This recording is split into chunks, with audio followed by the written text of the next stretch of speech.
So I've been hiding something from this channel for a little bit, and I think it's finally time to reveal it. So this is my 1968 Piper Cherokee 180. And there's a bit of a backstory behind it. It's actually been in my family for well over 30 years, in the hands of my uncle, and now it's in my hands, and I've been super grateful to be able to do my flight lessons over the last couple months using this exact plane. So not only is it cool that this plane belonged to my uncle, it's also a pretty great plane to have for just general aviation. The fact that it's a 180 means it has a little bit more capacity for having passengers, cargo. It's got a lot of power of that get up and climb speed, and overall just makes sense for someone like myself that wants to get into aviation without spending a ton of money. And my uncle bought this plane, as I mentioned, 30 years ago. And when he bought it, he was actually living in Norman Wells, Northwest Territories, so pretty much the Arctic. So I have memories of this plane, of us flying into like abandoned airstrips, going into the mountains. He would even sometimes fly locals into like all the little communities, because in the Northwest Territories, there's not roads to get everywhere all the time. They have things called winter roads, where you can only drive into certain communities in the winter. So having a plane up there is kind of like having a car in the rest of North America, where it's almost a necessity or just a very big convenience to actually have because of just that remoteness. Now, I didn't realize when I was younger, I was about 20 years old when I moved out there with him to work to save up for the Toyota Supra that I have. And I didn't realize how cool it was at the time that he had this airplane. I remember this one time we flew into an area called the Shell Strip. And it was an abandoned airstrip by the Shell drilling company. And at that time, the airstrip hadn't been used for a number of years. And we came in with this airplane and landed. And when you landed on the airstrip, it was kind of like shale rock. And you could hear it hitting the bottom of the airplane as we landed. I remember very vividly walking around this abandoned drilling camp and like finding little core samples from the center of the earth that I still have today. And I remember when we went to go take off, my uncle was like, okay, it's not the landing you have to worry about, it's the taking off you have to worry about, because we're at a high altitude, meaning it wasn't like taking off at the original airport that we started with. And I mean, over the years, this airplane is definitely showing a little bit of its age. The paint in particular definitely needs a little bit of a paint job, but I do have a friend of mine, Tom Wilga, coming to see if we can maybe bring it back to life a little bit before I save up and get a new paint job, which it definitely needs. And before really researching it, like when I was just sort of like getting to know the airplane a little bit, I thought it was in worse shape than it actually is. And then a lot of mechanics and stuff like that started to tell me that it's actually a pin for being the age. And there's a lot more airplanes that have been around schools and stuff like that feel a lot rougher than this. So I remember my very first flight flying it, everything felt so tight and nimble, and you could tell that it hasn't been used and abused. And that was one of the nice things about me taking this on, is I know the previous owner only really flew on Sundays when it was nice out. He didn't, use this to train students. He didn't use and abuse it too much. I mean, there is a few little things I need to maybe work on. Like for instance, I have some tape I gotta scrape off from certain areas. The front wheel pants is now missing. However, it does have all three, and that's something you see with a lot of school planes, is they're actually missing the flight pants just from so many hard landings. Mine is broken, but not from a hard landing. Actually, it was nicked, I would say, with an ATV just the other day when we went to go pull it out of a hangar, but luckily they are fixing it for me. So I'm just waiting for that to come in. And the fiberglass around, again, just showing a little bit of fading and stuff like that. Most of this airplane's life, it lived on a runway. So it didn't have a hangar until only a couple weeks ago, really. And even right now, it's middle of winter, it's a windy, snowy day, and we're able to come check on it. It's safely stowed away, and there's no worries there.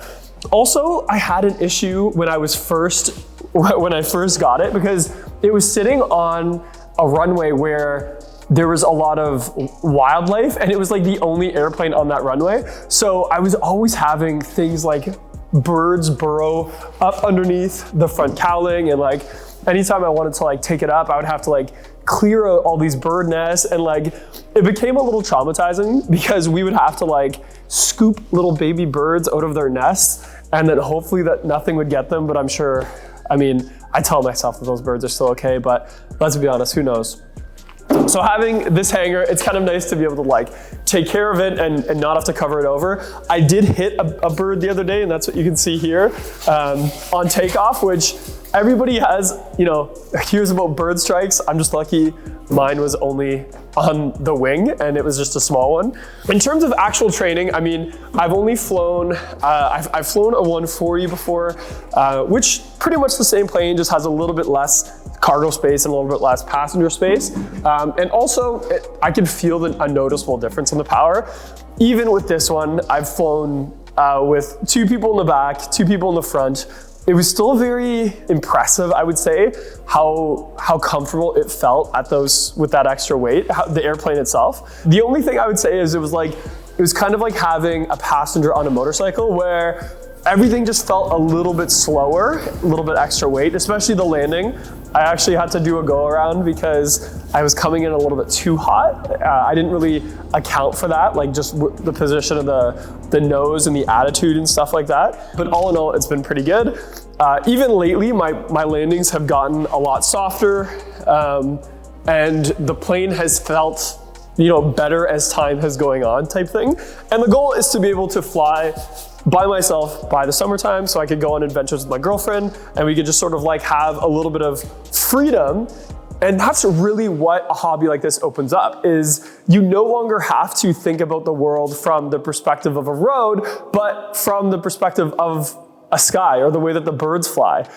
So where I live in Niagara to Toronto in a plane like this is like 20 minutes, where in the summertime with traffic, it could take you a couple hours, like sometimes even 3 hours to get to Toronto, to downtown Toronto in a car or on a motorcycle. So being able to have some adventures, just like my uncle did when he was my age, mind you, some of the videos I've seen of him flying this plane is so badass because where he lived in the territories, he was surrounded by mountains. So I have videos of him like dipping down into canyons and like popping up and stuff like that. Okay, so another thing is I really like the fact that this plane is a little outdated on the inside, and let me show you why. Inside is all very analog, and the reason I like that is working at a new car dealership, I find everything is always so digital. And I'm so used to seeing computer screens and big touch screens and tablets and stuff like that. So seeing like analog gauges always excites me. That's one of the reasons I love my Supra so much, is because of it's so analog when I drive it. And having that in this airplane, I think I also love. I mean, there's reliability aspects of it as well. There's cost aspects of it as well, because like even to just replace this panel here would cost me like, you know, 40,000 to put like a big Garmin in it or something like that. So for now, I'm just doing with what's here, and then as I go through my training, I'll probably upgrade it. I'll probably upgrade the interior a little bit because I would like leather at some point. But for the most part, what's here works fine, and I am not good enough as a pilot so far to know any different. So it is pretty cool. Another thing that I really like is I remember I looked over here and I saw this pen holder that my uncle had. And my uncle's no longer with us, unfortunately, but it was cool to see the scratch marks from him taking out a pen of that holder for the last 30 years. And it gave me a little bit of a connection towards him, which I thought was really cool. Same with like finding the little things that he's rigged up over the years, like his Timex watch that he has as a backup, some of the plugs and things like that. Also, I did make a few costly mistakes, or let's call it investments to my learning over the last little bit. One of them was this transponder. I had to get that upgraded and replaced because it wasn't working properly. Another one is down here on the magneto switch. So to start up an airplane like this, you have your checklist. And there was a part of the checklist I was always ignoring, and that was starting it on the left magneto. I went to just start it on both like I did with some of the other airplanes that I've done in the school. And in the winter, I made 2 mistakes. I didn't preheat it on my first winter flight, and I also started on both mags. And immediately we could hear it cranking and not starting, and then there was gas all over the taxiway. And essentially what happened was I blew the starter motor, or I broke the pinion inside or something like that. I can't remember, maybe the solenoid. And it's just like, I'm used to car prices. So to fix a starter like that in a car, maybe 500 bucks. In an airplane like this, it was $3,000 Canadian. So a really costly mistake to make, but an important one nonetheless. So, you know, there has been a little bit of a learning curve with like the investment of an airplane. And my friend Rick, who got me into this, said right away, he said an airplane is not necessarily an investment, it's more of a liability. And that is because how expensive it can be to own and operate one. But I'm still grateful because the Cherokee 180 is known for being one of the most reliable or low maintenance cost airplanes to own, especially one that's been maintained as well as this one from my uncle. I mean, for the most part, it's just gonna be upgrades, a little bit of maintenance every year, and you know, depending on what I wanna do with it, if I wanna do more cross countries or make it IFR, etc. And that was another thing, is the 180 has this other little hump here on the dashboard that gives it extra space for things like making it IFR. The first plane I flew was a newer 161, and it had a different throttle. Like this one has the push-pull one, where that one had more of like a console that you can like, you know, kind of like rock back and forth instead of like pushing in and pulling out. So some people do like that, but mine works just fine. I'll probably have to do the radio sooner than later because it is starting to give me a little bit of feedback. So on the last flight, I mean, I could hear people, but for me to hear them like louder, I had to crank the squelch and it was like really staticky and like a lot of noise. So I'm getting that looked at quite shortly. And then I do want to change this direction indicator. Even though I said that I like the fact that everything's analog, you can get ones that like actually show the 360 degree of direction instead of just this little window showing like exactly where you're pointed. So that'll be one that I upgrade later. The horizon indicator is totally fine. The airspeed indicator works great. This chronometer here, it doesn't work and I don't know why. So maybe I can like rejig the 6-pack here and move a few things around.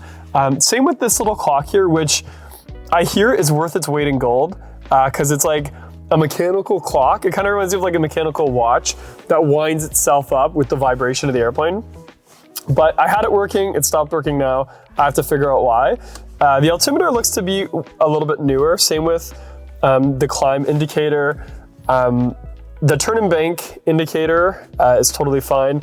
Nothing there. And then I have a few empty spots that I can move some stuff around. So who knows? I mean, I watch a lot of aviation YouTubers and a lot of them are sponsored by Garmin and they have some really cool Garmin gear. So that could be a pretty cool adventure to like upgrade some of the avionics to Garmin, see what that does. The inside, I mean, the carpets are getting a little bit worn.